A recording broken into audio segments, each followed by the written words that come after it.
Hello students, all of you good morning students. आज अपने बात करेंगे 8 नंबर डिजीज की, यानी 8 नंबर डिजीज कौन सी है। 8 नंबर डिजीज रहती है, इंपॉर्टेंट भी रहती है कंपटीशन की तरफ से भी।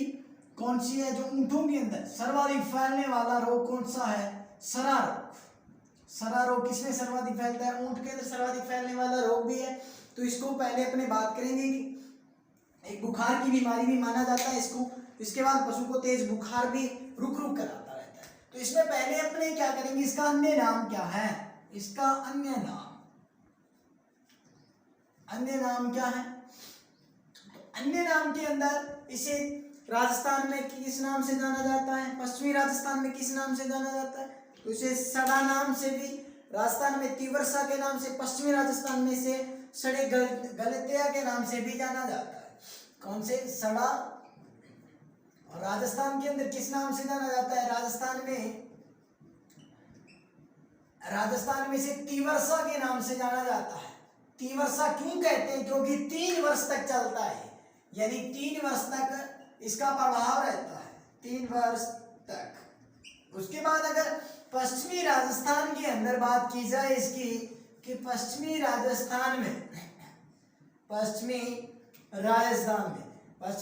में इसको गलतिया के नाम से भी जाना जाता है। गलतिया के नाम से भी इसको जाना जाता है। ये इसके अन्य नाम थे। इसके बाद इसका रोग का कारण क्या है, ये इसका वाहक क्या होता है? तो अब इसके पहले रोग का कारण बताते हैं। रोग का कारण क्या है? रोग का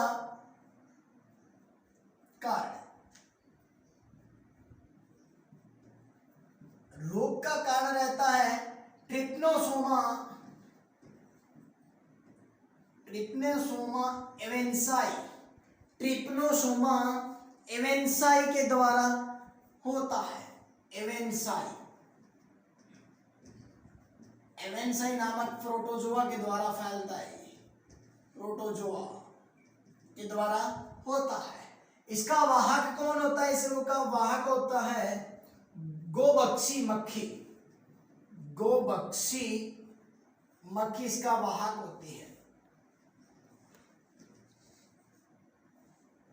मस्का डोमेस्टिका नाम से जानी जाती है, जो वाहक हो गया। वाहक के बाद इसके लक्षण, रोग के लक्षण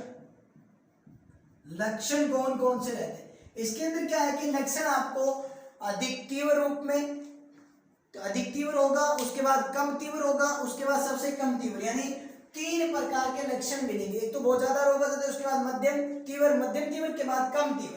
तो इसमें देखते हैं पहले अधिक तीव्र के अंदर इस रोग के क्या लक्षण हैं। तो अधिक तीव्र अवस्था में क्या लक्षण रहते हैं? अधिक तीव्र अवस्था होती है तो पहला लक्षण क्या रहता है? पहला लक्षण रहता है एकाएक एकदम तेज बुखार व उत्तेजना होती है। एकाएक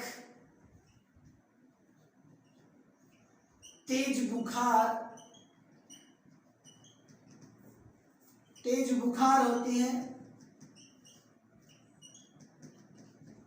तब पशु इधर उधर भागता है। पशु इधर उधर भागता है। और दूसरा लक्षण ये रहता है कि पशु अपने सिर को दीवार से पटकता है। पशु अपने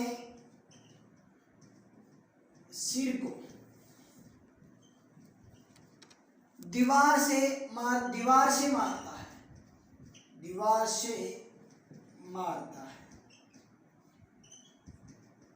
उसके बाद अगर 3 नंबर इसके लक्षण देखे जाए, दीवार से यानी खाना पीना छोड़ देता है और शीघ्र मर भी जाता है। खाना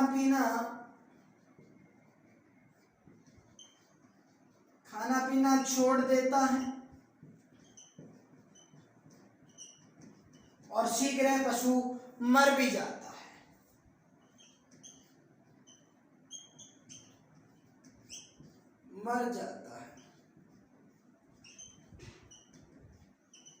ये इसकी तीव्र अवस्था यानी तेज बुखार होता है, तभी तीव्र अवस्था में ये लक्षण रहते हैं। अब मध्यम के अंदर देखेंगे मध्यम तीव्र अवस्था में कौन कौन से इसके लक्षण रहते हैं। तो 2 नंबर पे डाल लेते हैं अपने मध्यम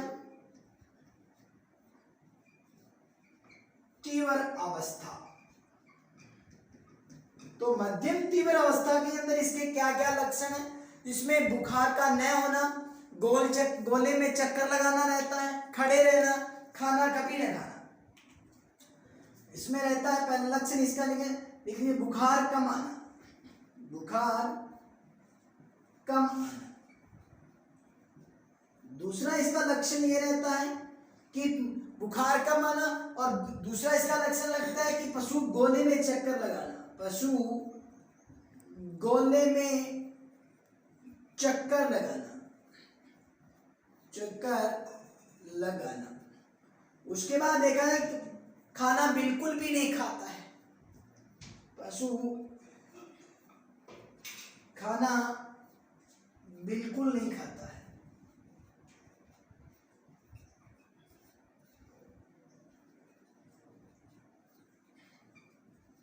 चार नंबर इसका लक्षण देखा जाए तो 4 नंबर ये रहता है कि पसीना आना, गिर पड़ना, जुगाली भी नहीं करता है, पसीना भी आता है, जुगाली नहीं करना और पसीना अधिक आना,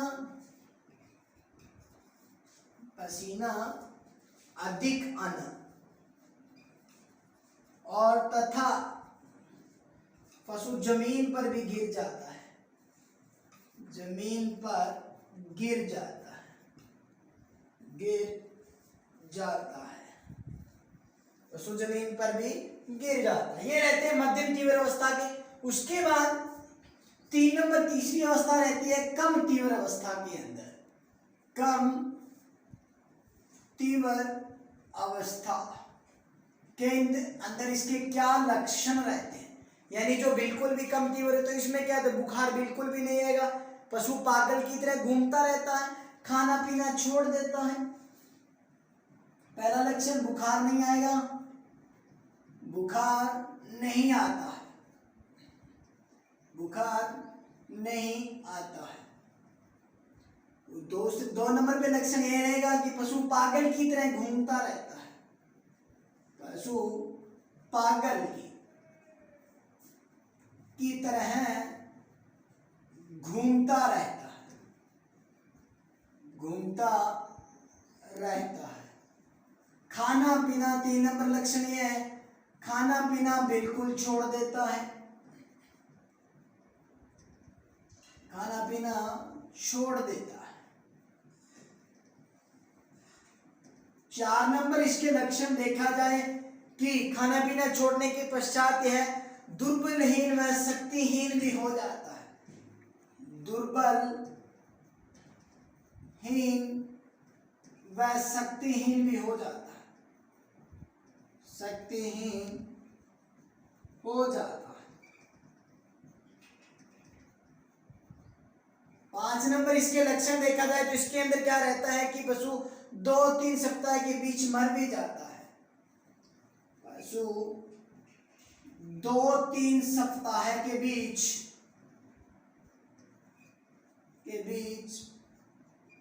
मर जाता है। ये रहते हैं इसकी 3 अवस्था के अंदर लक्षण रहते हैं। सरा रोग के ट्रिपनोसोमाइमेंसाई के कारण होता है, गोबक्सी मक्खी से फैलाती है। तीव्र अवस्था में एकाएक तेज बुखार आ जाती है, पशु इधर उधर भागता रहता है, अपने सिर को दीवार से मारता है, खाना पीना बिल्कुल छोड़ देता है और पशु शीघ्र मर जाता है। मध्यम तीव्र अवस्था के अंदर बुखार कम आना, पशु गोल चक्कर में घूमता रहता है और खाना बिल्कुल बंद कर देता है, जुगाली भी नहीं करता है और अधिक पसीना भी आता है, पशु जमीन पर भी गिर जाता है। कम तीव्र अवस्था के अंदर बुखार नहीं आएगी बिल्कुल, पशु पागल की तरह घूमता रहेगा, खाना पीना छोड़ देता है, दुर्बलहीन व शक्तिहीन हो जाता है, पशु 2-3 सप्ताह में मर भी जाता है। उसके बाद आप देखेंगे इसका कि इसके अंदर यानी 3 अवस्था हो चुकी है। अब देखेंगे इसके रोकथाम में उपचार कैसे किया जाता है। रोकथाम में उपचार करने के लिए यहाँ बताएंगे आपको भी रोकथाम और उपचार कैसे होता है। तो यहाँ हेडिंग डाल लेते हैं अपने रोकथाम व उपचार, यानी इसका रोकथाम और उपचार कैसे किया जाएगा। रोकथाम और उपचार करने के लिए इसमें रहता है कि जो बेरिनिल 5 ग्राम इंजेक्शन होता है, घोल का बच्चा घोल बनाकर उसका बेरिनिल का घोल बनाकर चमड़ी पर लगाना चाहिए। पहला ये होता है बेरेनिल 5 ml का घोल बनाकर, बेरेनिल 5 ml का घोल बनाकर चमड़ी पर लगाना चाहिए, चमड़ी पर लगाना चाहिए। 2 नंबर इसके अंदर क्या रहता है कि इसका उपचार किससे किया जा सकता है, तो इसका इंजेक्शन भी दे सकते हैं अपने। इंजेक्शन रहता है ट्राइकविन का इंजेक्शन 2.5 ग्राम का इंजेक्शन दे सकते हैं। ट्राइकविन 2.5 ग्राम का इंजेक्शन दे सकते हैं का इंजेक्शन दिया जा सकता है। और इसके लिए टोनाफास्फोन का भी 10 ml इंजेक्शन अपने दे सकते हैं। टोनाफास्फोन 3 नंबर इंजेक्शन टोनाफास्फोन का इंजेक्शन भी देना चाहिए, इंजेक्शन देना चाहिए। टोनाफास्फोन के अलावा अगर देखा जाए तो इसके अंदर इंजेक्शन, यानी इंजेक्शन के अलावा एक सीबीसी का इंजेक्शन 500 ml नस के अंदर दिया जाता है। सीबीसी का इंजेक्शन है, सॉरी 4 नंबर होता है सीबीजी का 500 ml का इंजेक्शन, 500 ml का इंजेक्शन दिया जा सकता है। ये रहता है प्रमुख रूप से सरा रोग जो सबसे इंपॉर्टेंट डिजीज मानी जाती है। कंपटीशन के अलावा भी इसे राजस्थान में तीव्रसा कहा जाता है। क्यों कहा जाता है? 3 वर्षों तक फैलता है। राजस्थान में सड़ा गलतिया के नाम से ट्रिप्नोसोमा इवेंसाई, रक्त परजीवी भी कहा जाता है, ध्यान रखना इसको। ट्रिप्नोसोमा इवेंसाई प्रोटोजोआ, यहाँ रक्त परजीवी आ जाता है केवल ऑप्शन के अंदर, तो वो भी मान्य माना जाएगा। वाहक गोमक्षी मक्खी के द्वारा फैलता है। ये इसके लक्षण रहते हैं। लक्षण के अलावा इसकी रोकथाम और उपचार में बता दिया आपको। तीनों अवस्था के अंदर मैंने लक्षण बताए हैं। ये रहता है 7 नंबर चाहे 8 नंबर डिजीज इंपॉर्टेंट रहता है। आज के लिए स्टूडेंट्स इतना ही रहेगा। नेक्स्ट वीडियो के लिए थैंक्स फॉर वॉचिंग।